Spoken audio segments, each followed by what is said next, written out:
Hello दोस्तों, स्वागत है एक बार फिर हमारे यूट्यूब चैनल पर।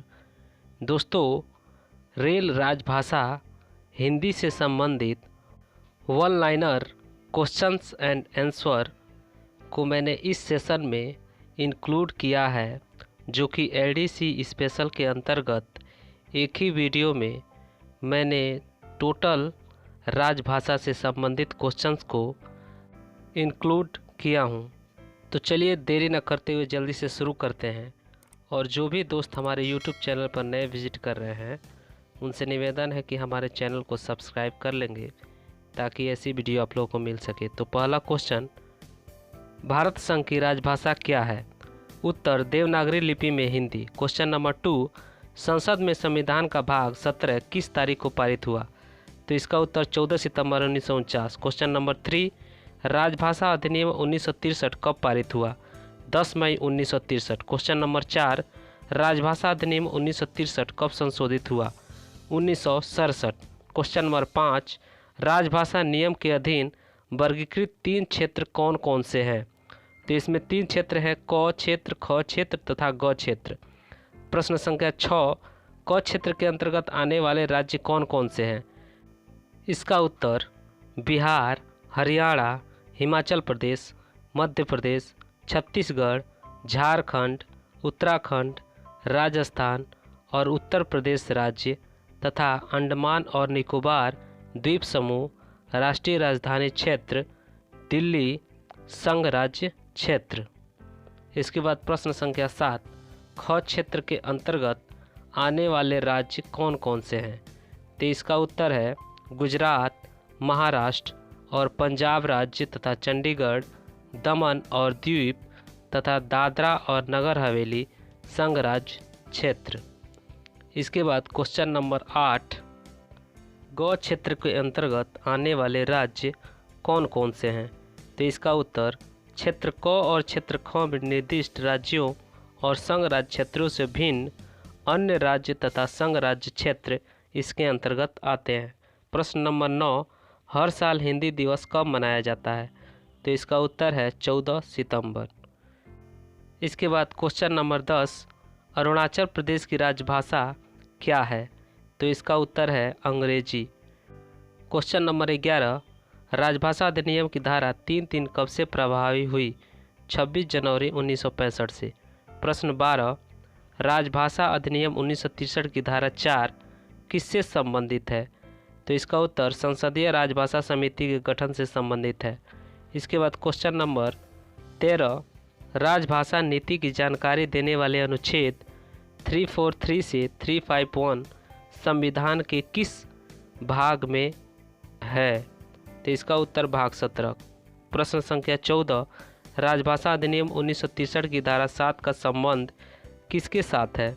तो इसका उत्तर उच्च न्यायालय के निर्णयों में हिंदी या अन्य राजभाषा के वैकल्पिक प्रयोग से संबंधित है। इसके बाद क्वेश्चन नंबर 15, राजभाषा अधिनियम 1963 की धारा 6 एवं 7 किस राज्य में लागू नहीं होती? तो जम्मू एंड कश्मीर में। प्रश्न 16, किन किन राज्यों में उर्दू को राजभाषा के रूप में घोषित किया गया है? तो आंध्र प्रदेश और बिहार में। रेल मंत्रालय का निरीक्षण संसदीय राजभाषा समिति की कौन सी उप समिति करती है? तो दूसरी उप समिति करती है। इसके बाद क्वेश्चन नंबर 18, राजभाषा विभाग में प्रयुक्त राजभाषा कार्यान्वयन समिति से आप क्या समझते हैं? इसका उत्तर है राजभाषा कार्यान्वयन समिति। क्वेश्चन नंबर 19, केंद्र सरकार के कर्मचारियों के लिए हिंदी के कौन कौन से पाठ्यक्रम निर्धारित हैं? तो इसका है उत्तर प्रबोध, प्रवीण और प्राज्ञ। प्रश्न 20, केंद्रीय हिंदी समिति के अध्यक्ष कौन होते हैं? प्रधानमंत्री। प्रश्न 21, संबंधित मंत्रालय या विभाग में हिंदी के प्रचार में प्रगति की समीक्षा किस समिति द्वारा की जाती है? हिंदी सरकार समिति। प्रश्न 22, संसदीय राजभाषा समिति का गठन जनवरी 1976 में। प्रश्न संख्या 23, राजभाषा की संसदीय समिति में कितने सदस्य होते हैं? 30 होते हैं, 20 लोकसभा तथा 10 राज्यसभा के। प्रश्न 24, केंद्र सरकार के अधिकारियों और कर्मचारियों के नाम, पदनाम एवं साइन बोर्डों को भाषा की दृष्टि से किस क्रम में प्रदर्शित किया जाता है? सबसे ऊपर हिंदी, उसके नीचे अंग्रेजी। प्रश्न संख्या 25, संविधान की 8वीं अनुसूची में कितनी भाषाएं शामिल की गई हैं? तो इसका उत्तर है 22।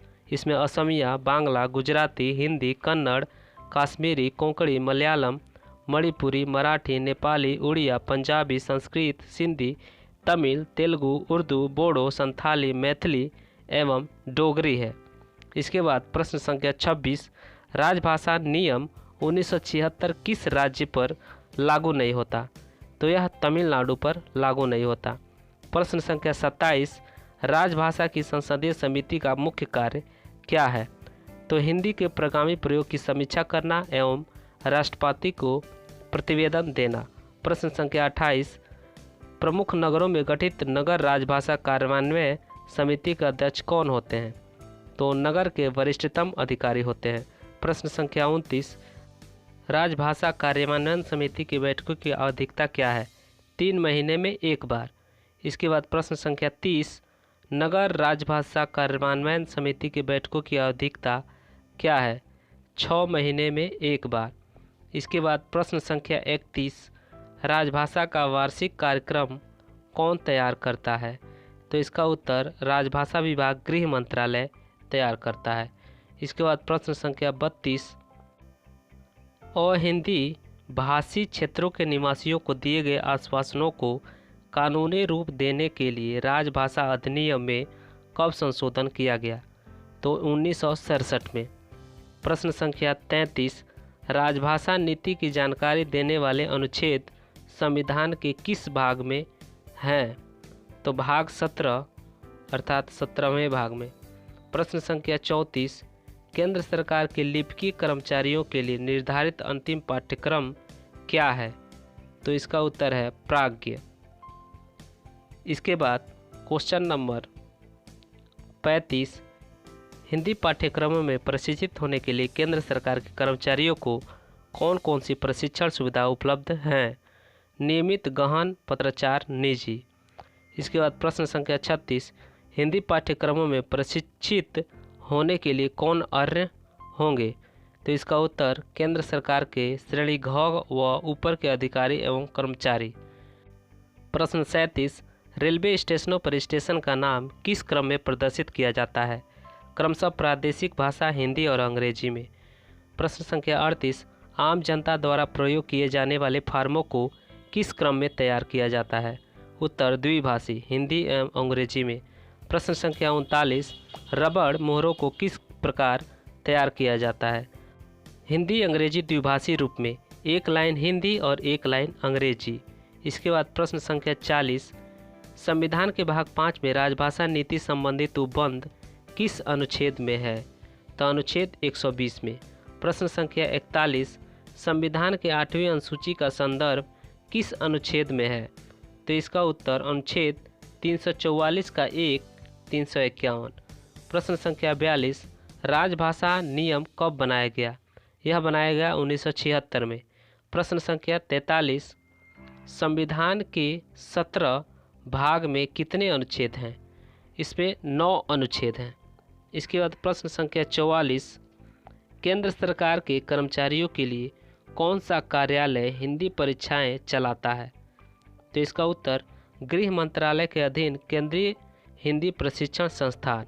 प्रश्न संख्या 45, अनुच्छेद 344 के अनुसरण में राजभाषा आयोग की नियुक्ति कब हुई? तो यह हुई 1955 में। प्रश्न संख्या 46, राजभाषा आयोग के अध्यक्ष कौन थे?